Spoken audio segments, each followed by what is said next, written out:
오늘 저희들 함께 보실 하나님 말씀은 사도행전 15장 1절에서 2절입니다. 어떤 사람들이 유대로부터 내려와서 형제들을 가르치되 너희가 모세의 법대로 할례를 받지 아니하면 능히 구원을 받지 못하리라 하니 바울 및 바나바와 그들 사이에 적지 아니한 다툼과 변론이 일어난지라. 바울과 바나바가 성공적으로 1차 전도여행을 마치고 안디옥 교회로 돌아와서 전도여행 때 일어났던 놀라운 하나님의 역사를 간증하고 하나님을 찬양했습니다. 그런데 유대로부터 내려온 어떤 사람들은 이방인이 구원받는 것도 좋고 성령을 받는 것도 좋고 예수 믿는 것도 좋다. 그러나 모세의 법대로 할례는 받아야 하는 것이 아니냐. 이렇게 말하면서 바울과 바나바의 사역에 대해서 문제를 제기합니다. 1절을 봉독하겠습니다. 어떤 사람이 유대로부터 내려와서 형제들을 가르치되 너희가 모세의 법대로 할례를 받지 아니하면 능히 구원을 받지 못하리라 하니.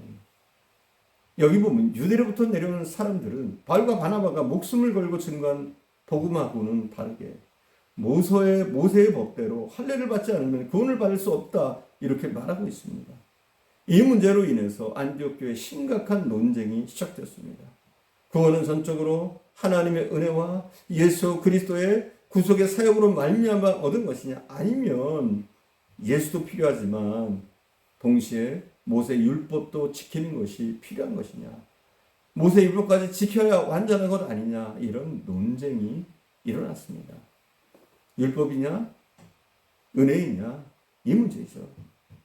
이 문제는 그렇게 단순한 문제는 아닙니다. 끊임없이 기독교 역사에 논쟁이 일어났고 결국 종교개혁이 일어나게 된 모티브가 된 주제이기도 합니다.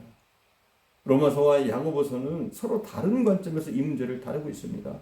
우리는 단순히 예수 믿으면 구원받습니다 이렇게 말을 합니다. 그러나 다른 쪽에서는 예수만 믿으면 다냐, 예수 믿는 사람답게 살아야 하지 않느냐 이렇게 말합니다. 유대로부터 내려온 사람들이 이 할례 문제를 제기한 안디옥 교회 문제도 같은 맥락으로 우리는 읽을 수 있습니다. 예수님을 믿고 돌아온 이방인들을 볼 때 유대인들은 도무지 그들을 인정할 수가 없었던 부분이 바로 삶의 부분이었습니다. 그들의 눈에는 그리스도인이라고 하는 사람들의 모습이 세상 사람들과 별로 다를 게 없어 보였습니다. 식사하는 모습을 한번 보십시다. 정통 유대교 출신의 기독교인들은 손을 씻고 먹습니다. 그런데 이방인들은 어때요? 그리스도인들이지만 손도 씻지 않고 너무나 개걸스럽게 먹습니다. 주의를 지키는 것도 그렇습니다. 바리새파 중에 믿는 어떤 사람들은 주일 성수를 목숨처럼 소중히 지킵니다. 워낙 안식일을 거룩하게 지키는 것이 몸에 배어있기 때문이죠. 그런데 이방인은, 그리스도인은 너무나 자유롭게 예수를 믿습니다. 아무리 생각해도 예수를 믿고 구원 받았다는 사람들의 삶이 세상 사람과 다를 바가 없는 것 같이 보입니다. 믿음도 있고 은혜도 받은 것 같은데 삶은 아닌 것 같은 거예요. 그래서 보다 못한 유대인들이 일어선 것 같습니다. 예수도 좋다, 성령 받는 것도 좋다, 은혜도 다 좋다. 그러나 모세법대로 할례 정도는 받아야 하는 것이 아니냐, 그렇게 해가지고 어떻게 구원을 얻겠느냐, 이렇게 말하는 것이죠. 이런 문제는 당시 안디옥 교회만이 아니라 지금 한국 교회 안에서도 심각하게 제기되고 있습니다. 무엇보다 한국 교회는 유교의 영향을 많이 받았기 때문에 형식화되고 율법화되기가 쉬운 약점을 가지고 있습니다. 또 한국 교회처럼 장로교 교세가 큰 곳은 세계 어디에도 없습니다. 장로교의 시발지인 영국 스코틀랜드에도 장로교는 대단히 작은 교단입니다. 그런데 유독 한국에서 장로교가 커진 이유 중에 하나는 유교에 기초한 장유유서의 그 사상에 기인하고 있다고 할 수 있습니다. 대체로 한국교회는 복음의 본질보다 눈에 보이는 행위와 율법적인 부분을 강조합니다.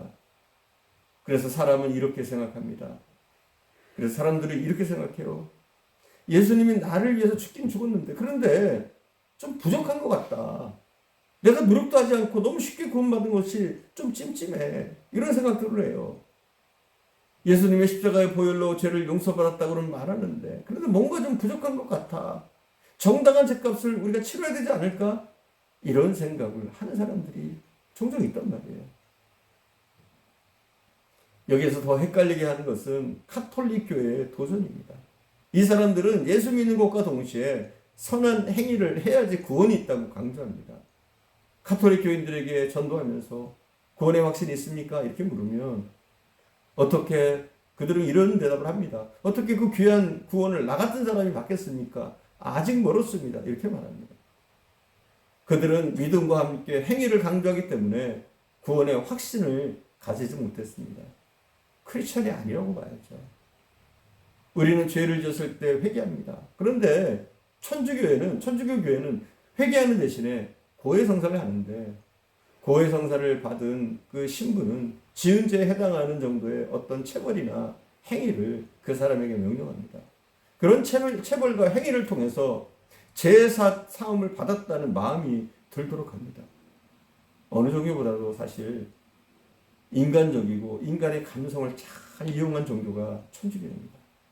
도덕적인 것 같이 보여요. 논리적인 것 같이 보입니다.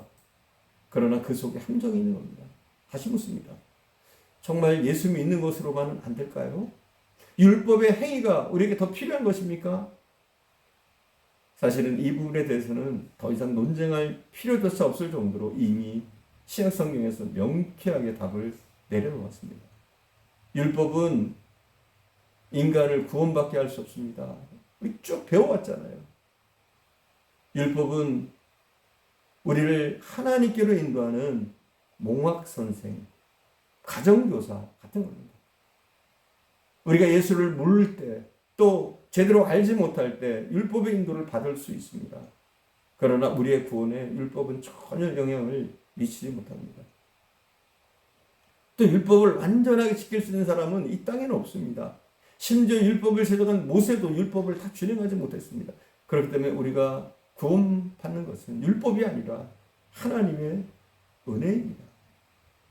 그래서 예수님이 이 땅에 오셨고 예수님이 십자가에서 우리 대신 피 흘려 죽으신 이유가 율법으로는 구원받을 인간이 없기 때문입니다. 그래서 제가 여러분에게 이미 결론한 해묵은 이 논쟁을 다시 끄집어내서 설교하는 것은 두 가지 이유 때문입니다. 하나는 반성의 의미입니다. 한국교회가 예수의 모습을 보여주지 못한 겁니다. 예수 믿는 사람들답게 살지 못하고 있는 것이 문제가 됩니다. 불신자들에게 하나님의 사랑을 보여주는데 한국교회는 실패했습니다. 우리가 전도하다 보면 늘 부딪히는 문제가 이것입니다. 예수는 좋은 것 같은데 기독교는 싫다. 사람들이 말합니다. 이것이 요즘 교회의 고민입니다. 행함이 없는 믿음. 이 부분을 우리는 다시 한번 곱씹고 예수의 복음으로 새로워지지 않으면 교회는 세상을 살릴 능력이 없습니다. 다른 하나는 예수 십자가의 완전성에 대해서 이 부분을 다시 한번 확인하고 싶습니다. 예수 그리스도의 십자가는 절대로 모자라지 않습니다. 요한복음 19장 30절에 의하면 십자가에 달리신 주님께서 내가 다 이루었다 말씀하셨습니다. 십자가에서 예수님은 모든 언약을 다 이루셨습니다. 율법의 요구를 다 충족시켰습니다. 그렇기 때문에 예수님을 믿기만 하면 우리는 완전한 구원을 받습니다. 다른 것이 더 필요한 것이 아닙니다. 예수 그리스도는 구원의 완성이고 구원의 전부라고 해도 과언이 아닙니다. 예수님을 만난 분들은, 구원의 확신이 있는 분은 삶의 모습도 사실은 확실하게 달라집니다. 은혜 안에 있는 사람은 삶의 모습도 좀 다르게 살게 되는 겁니다. 본문 2절에 보면 유대에서 온 사람들과 바울과 바나바 사이에 논쟁이 심해졌습니다. 2절을 봉독하겠습니다. 바울 및 바나바와 그들 사이에 적지 아니한 다툼과 변론이 일어난지라 형제들이 이 문제에 대하여 바울과 바나바 및 그 중에 몇 사람을 예루살렘에 있는 사도와 장로들에게 보내기로 작정하니라. 적지 않은 다툼이 일어났다고 말하고 있습니다. 이것은 예수를 믿기만 하면 은혜로 구원받는다는 바울과 바나바의 주장이 분명히 옳지만 할례를 주장하는 유대인들의 말도 상당히 설득력이 있었다는 것을 나타내주고 있습니다. 결국 이 문제는 안디옥 교회 내에서 해결치 못하는 문제가 되었습니다. 그래서 이 문제 해결을 위해서 바울과 바나바 그리고 몇 사람을 사도들과 장로들이 있는 예루살렘 교회에 보내기로 결정한 겁니다. 그래서 기독교 역사상 최초의 회의, 예루살렘 회의가 이 할례 문제로 인해서 열리게 된 것입니다. 기도하겠습니다. 사랑하는 주님, 오직 예수만이 우리의 구원이시며 예수로 충분함에도 불구하고 여러 가지 논쟁이 있습니다. 우리가 예수만 믿는 것으로 부족하다고 말하는 사람들이 있고, 또 현실적으로는 우리 크리스찬들의 삶의 모습이 본이 되지 못할 때가 많습니다. 빛이 되지 못하는 삶을 살 때가 많습니다. 주님, 우리가 확실한 것은 예수 그리스도의 복음으로 우리가 구원받았으며 이 구원은 완전한 것임을 우리가 믿게 하시고, 우리가 구원받았다면, 믿음의 길을 걷고 있다면 힘겹고 어렵지만 믿음의 사람답게 살 수 있는 삶의 모습도, 삶의 능력도 일어나게 하옵소서. 늘 함께 하시는 주님께 감사드리며 우리 구주 예수님의 이름으로 기도드립니다. 아멘.